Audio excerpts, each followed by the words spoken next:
Hi, I'm Matt Simon, Senior Analyst at TABB Group. I'm here today with Peter Tierney, Managing Director of NYSE Technologies in Asia.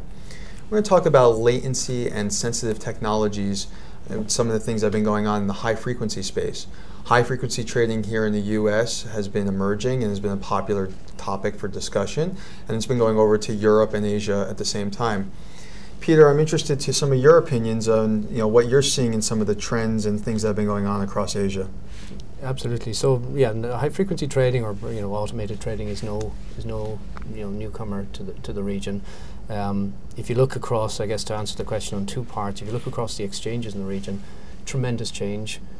All the major exchanges have either refreshed their technology or are very close to completing projects to refresh their technology, offering the types of round trip matching speeds that are comparable to Europe or the US.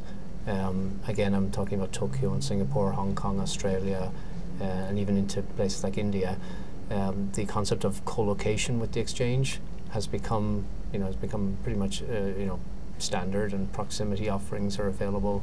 So a lot of the attributes that we see in more mature markets have arrived in each of the individual markets around the region. And what types of latency are we looking at for some of these markets? I know in Tokyo it tends to be a little faster, it seems like, but in some of the other markets, what are we seeing in terms of latency speeds? I think as I say, Tokyo is probably the most recent to have upgraded their technology, and they're looking at 3 or 4 milliseconds of round trip time on their matching. The other exchanges are not far behind them. The Singapore, Hong Kong all offer very competitive technology offerings. I think a lot of focus has gone into the market data side of their businesses to deliver faster feeds, as well as providing faster order gateways. So with some of these recent trends and developments that we're hearing, what are some of the brokers or the clients of NYSE Technologies, what are they asking and what are they looking for specifically? Indeed, it's a virtuous circle really. I mean, as the exchanges upgrade their technology, it becomes more attractive to the high-frequency traders to trade those markets and the prime brokers to offer infrastructure to facilitate that trading. So it creates a cycle. We've provided a lot of technology to the exchanges and also technology to the brokers and traders. Technology that either goes with the broker's prop desk or into the colocation centers to offer low latency market data feeds and low latency order routing.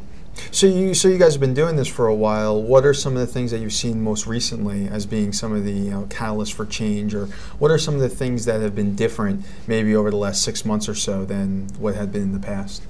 Okay, what I think has been different, maybe not specifically in the 6-month window, but what we see a change in terms of the approach here is maybe 5 years ago, 4 years ago, firms were putting in place very point solutions for a specific client who was trading high frequency on a particular market.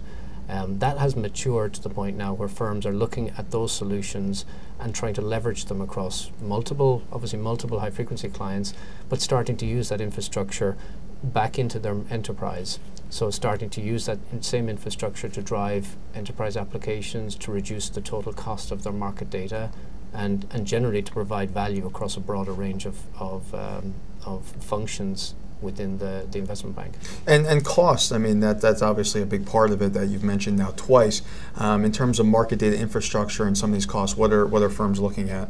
It's a very deliberate deployment now. The profitability of a client is certainly, I think, is scrutinized very carefully. The cost of the infrastructure, to put a dedicated infrastructure for one client in a super low latency configuration, it's quite a load to have on a single client, where our clients now are looking to figure out how that can be leveraged across multiple without any degradation in performance, and across not just the clients but across internal clients as well.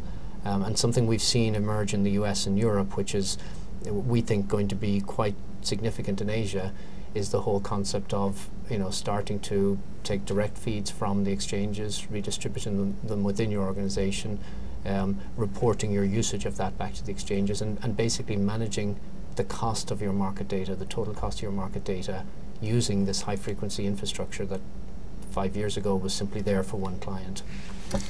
Quite a dynamic landscape, something that we'll be following closely and looking at and discussing on TABB Forum. Thanks again to Peter Tierney, Managing Director of NYSE Technologies, for joining us today. I'm Matt Simon, Senior Analyst with TABB Group. Thank you very much.